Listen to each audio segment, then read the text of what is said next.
That was really an incredible experience, an opportunity to be in Mexico for the UN's COP16 event, and to, I think probably the most significant piece of this whole experience is that adventure travel is clearly playing a role in the sustainable development of Mexico among other destinations, and this was recognized all the way up the chain. So the Secretary of Tourism, Gloria Guevara, also President Felipe Calderon, and so we were really excited to be able to be a spokesperson there for that event.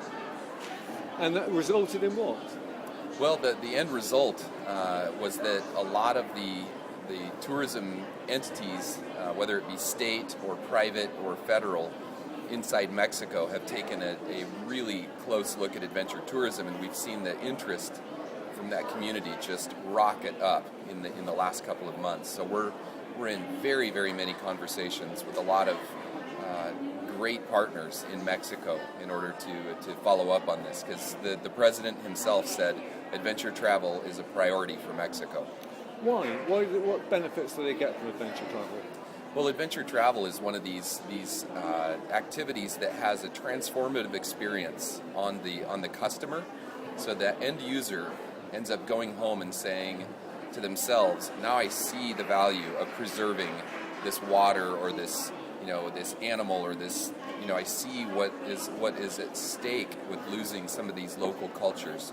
So I think it's very clearly a more protective type of tourism, and then also just the reality that adventure tourism is typically small or medium-sized enterprises. It's local companies, so we're using the local eco lodges, the local guides, the restaurants in the small towns.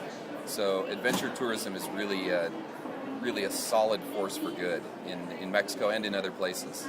So basically it's bringing money into the local economies. It is, and it also tends to be a customer that is more sensitive to the issues surrounding sustainability issues. So we find that this is a good vanguard of example customers. We like this. And what's your feeling about Mexico? My feeling about Mexico? Yeah. I'm incredibly excited about it. We're doing our annual conference there. We're that excited about it. In October, we're putting on the Adventure Travel World Summit. It'll be the 8th event that the ATTA has put on, and the global adventure travel community will gather here to be inspired, to inspire each other, to network, to learn, to do business, and also to see the destination and see what Mexico has to offer. And how many people do you think will be attending? It will be about 600. So that's a big opportunity for Mexico. It is for everybody. We saw this, we've seen this in all the locations where we've held summits, and the interesting thing is that because the ATTA is a community, what happens is the local community of operators, of outfitters, lodges, etc., they get to connect to the global community in a much more intense way because it's on their home territory. So what we'll see, I'm sure, is that Mexico will experience a solid growth in adventure tourism over the coming years. This is a connection to the international market. That's fantastic. Thank you very much indeed. My pleasure. Thank you.